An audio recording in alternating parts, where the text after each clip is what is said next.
Halo, hari ini aku mau masak gulai iga kentang menggunakan bumbu instan dari bumbu bambu. Bahan-bahannya yang sudah aku siapkan yaitu ada 1 kilo iga sapi, kemudian kentang setengah kilo, ini sengaja sudah aku goreng setengah matang untuk mempersingkat waktu. Terus di sini ada 50 gram cabai giling. Kalau seandainya tidak bisa beli cabai giling di sekitar, bisa juga giling sendiri supaya mungkin lebih fresh. Cuma kalau aku tadi beli aja karena biar lebih cepat prosesnya. Terus aku siapkan juga di sini ada daun jeruk sekitar 8 sampai dengan 10 lembar. Terus santan yang siap pakai, yang ukuran kecil 2 buah. Nah, ini adalah optional ya. Ini ada bumbu rempah-rempah, bumbu bubuk yang buat gulai. Kebetulan di sini aku punya, jadi aku pakai juga. Yang aku punya ini mereknya dari Cioneh, bumbu gulai istimewa dari Cioneh. Tapi kalaupun tidak ada, kalian tidak perlu pakai, karena rasanya pun nanti akan sudah cukup enak tanpa perlu pakai bumbu ini. Oke, dan ini yang sudah pasti adalah bumbu gulai dari bumbu bambunya sendiri. Aku pakai 2. Oke, ini pakai 2 bungkus. Dan untuk yang bumbu-bumbu lainnya seperti lada, ini sekitar setengah sendok teh. Garam, ini aku pakai sekitar 1 sendok makan, tapi kembali lagi ini disesuaikan ya penggunaan garam. Untuk gula pasir ini 2 sendok teh, dan ini ada bubuk kaldu jamur totole. Sedikit aja atau sesuai selera kalian. Dan juga di sini ada air sebanyak 2 liter yang akan kita pakai nanti buat gulainya sendiri. Oke, aku kan pakai iga di sini. Tapi seandainya kalian teman-teman mau pakai daging pun juga bisa ya diganti. Jadi tidak harus pakai iga. Dan kenapa aku pakai iga? Karena iga itu kan suka masih ada lemak-lemaknya sedikit. Jadi itu akan menambah gurih dari si gulainya nanti apabila sudah jadi. Oke, sekarang kita langsung aja proses untuk memasak gulainya. Sebelumnya aku mau info kalau ini gulainya bukan gulai yang santannya kental ya. Jadi memang ini aku bikinnya gulai yang cukup agak ringan lah, bisa dibilang agak encer. Ini kita harus menumis cabai gilingnya terlebih dahulu.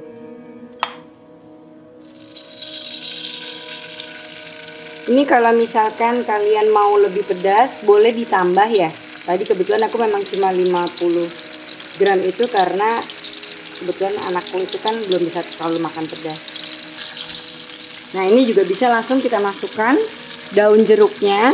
Jangan lupa dirobek-robek biar nanti aroma daun jeruknya lebih keluar ya.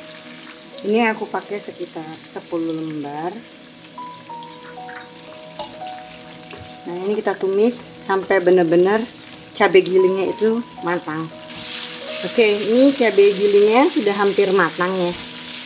Jadi aku mau siapin dulu bumbu instannya. Ini sekali lagi aku pakai bumbu instan, bumbu bambu yang gulai.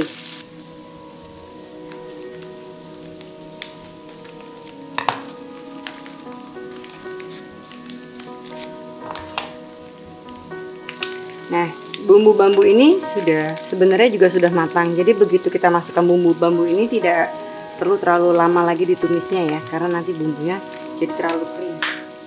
Untuk pemakaian 1 kilo daging atau 1 kilo iga itu aku pakainya 2 bungkus. Dan di sini kan aku juga pakai kentang setengah kilo yang tadi aku sudah goreng setengah matang. Oke, ini langsung kita campur ya sampai begitu rata. Kita nanti akan langsung masukin iganya yang akan kita bolak-balik sebentar, kita tumis bersamaan dengan bumbunya. Oke, ini kita masukin iganya.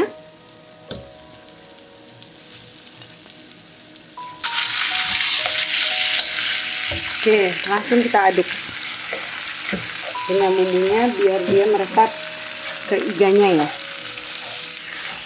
Di sini kita menggunakan api kecil aja, nggak usah terlalu besar atau sedang juga nggak apa-apa. Ini kita tumis sebentar sampai dengan iganya berubah warna sedikit. Nah, ini di sini kita bisa mulai memasukkan bumbu-bumbu yang lainnya. Ini aku masukkan yang tadi aku bilang bumbu bubuk rempah-rempah ya, yang aku punya. Tapi kalau kalian memang tidak ada, tidak perlu. Ini optional. Jadi tidak wajib ya. Cuma ini sebenarnya kalau kalian punya, ini akan menambah aromanya menjadi lebih kuat. Ini aku pakai bumbu gulai istimewa buatannya Cione. Nah, bentuknya seperti ini teman-teman. Ini beratnya kurang lebih sekitar 10 gram kalau kita timbang. Jadi nggak harus pakai dengan, kalau misalkan kalian mungkin punya merek lain pun akan sama aja, sama enaknya. Ini langsung aku campur semuanya. Jadi memang ini adalah takaran untuk 1 kilo daging atau 1 kilo iga. Ini kita aduk sampai dengan kita masak sampai dengan iganya berubah warna.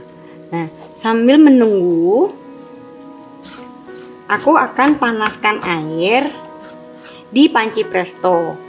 Kenapa aku presto? Supaya waktu memasaknya agak lebih singkat. Karena memasak iga itu akan memakan waktu cukup lama kalau kita hanya merebus biasa ya. Jadi kalau yang punya bisa pakai presto. Tapi kalau enggak pun kalian bisa hanya dilakukan di panci biasa juga nggak apa-apa. Cuma itu akan memang pastinya akan membutuhkan waktu lebih lama. Di sini aku sudah siapkan panci presto dan ini airnya ya 2 liter. Memang aku pakai agak banyak supaya nanti kuahnya juga sedikit lebih banyak, dan memang aku kepinginnya hasilnya adalah kuahnya tidak terlalu kental dan sedikit agak lebih encer lah. Oke, ini kita rebus sampai dengan mendidih di panci prestonya. Ya, totole ini udah bisa dimasukin. Ada juga bisa kita masukkan. Jadi garamnya itu sudah aku persiapkan sekitar 1 sendok makan atau mungkin sekitar 9 sampai dengan 10 gram. Semua kembali lagi tergantung secukupnya, tergantung selera kalian masing-masing. Jadi ini aku kasih setengah dulu. Nanti setengahnya itu kita akan masukkan ke dalam kuahnya. Oke, sambil nunggu air kita mendidih di presto dan iganya siap untuk dipindahkan, ini aku siapkan dulu timernya. Untuk presto iga itu biasanya aku waktunya kurang lebih 35 menit.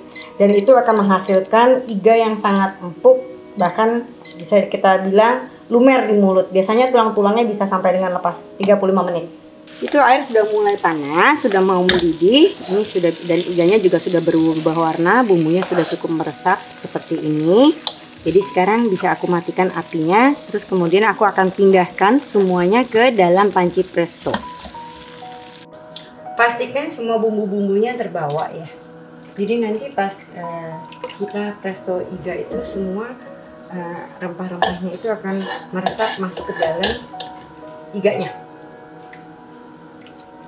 Terus ini memang sengaja kenapa aku presto bersama bumbu-bumbunya. Jadi semuanya itu sebenarnya biar meresap masuk ke dalam iganya dan rasanya nanti langsung udah enak. Tapi nggak usah khawatir, ini memang semua garam dan gula belum aku masukkan ke dalam bumbu ini. Nanti terakhir begitu kita sudah masukkan santannya, kita masih akan koreksi lagi rasanya. Termasuk tadi garam yang setengah akan aku masukkan berikut dengan gulanya. Oke, nah karena ini sudah mendidih, aku akan tutup panci prestonya. Kita kecilkan apinya dulu.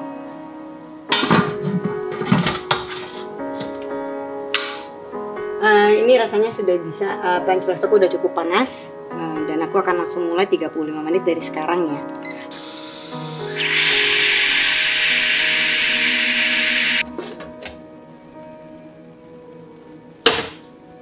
Nah, ini iganya udah empuk banget ya, udah sebagian bahkan udah lepas dari tulangnya, dan ini akan aku pindahkan kembali ke wajan yang tadi kita pakai buat menumis bumbu dan iga sebelumnya.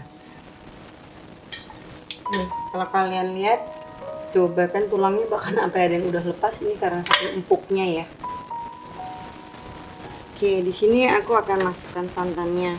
Nah, untuk hasilnya tadi di pesto semacam ini. Oke, aku akan masukkan santannya. Nah, ini aku pakai 2 buah ya, yang ukuran kecil. Ini aku memang juga pakai santan instan.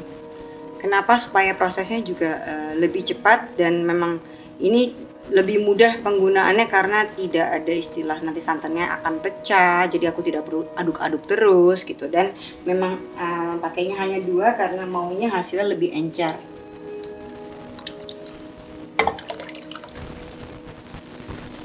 Seandainya kalian suka dengan tekstur gulai yang mungkin dengan santan yang cukup kental, kalian boleh pakai santan kental aja gitu. Jadi tidak perlu, atau mengurangi air yang dipakai. Nah ini karena kita punya iga kan sudah empuk banget, jadi sebaiknya pada saat mengaduk itu jangan terlalu keras ngaduknya karena takutnya nanti iganya hancur.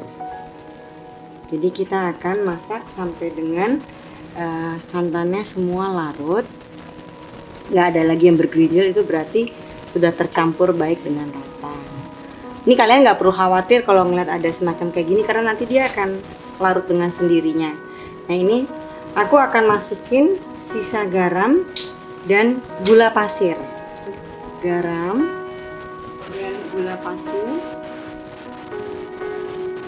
Gula pasir di sini fungsinya bukan untuk membuat jadi manis ya, tapi membuat jadi gurih. Nanti setelah ini mendidih, kita akan masukkan kentangnya. Nah teman-teman, kalau misalkan mau ditambahkan telur rebus itu juga bisa ya. Jadi sebenarnya ini bisa bermacam-macam isinya, tidak hanya iga dan kentang saja.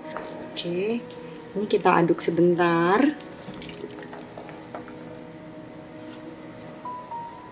Nah kalau kalian bisa lihat kan teksturnya itu cukup encer atau cukup ringan. Nah ini dia gulai iga kentang sudah jadi. Dan ini juga sudah aku siapkan bahan-bahan pelengkapnya. Ini pun juga optional, terserah teman-teman. Nah ini aku siapkan ada emping, sambal, acar, dan bawang goreng. Oke teman-teman semua, terima kasih. Semoga bermanfaat dan selamat mencoba.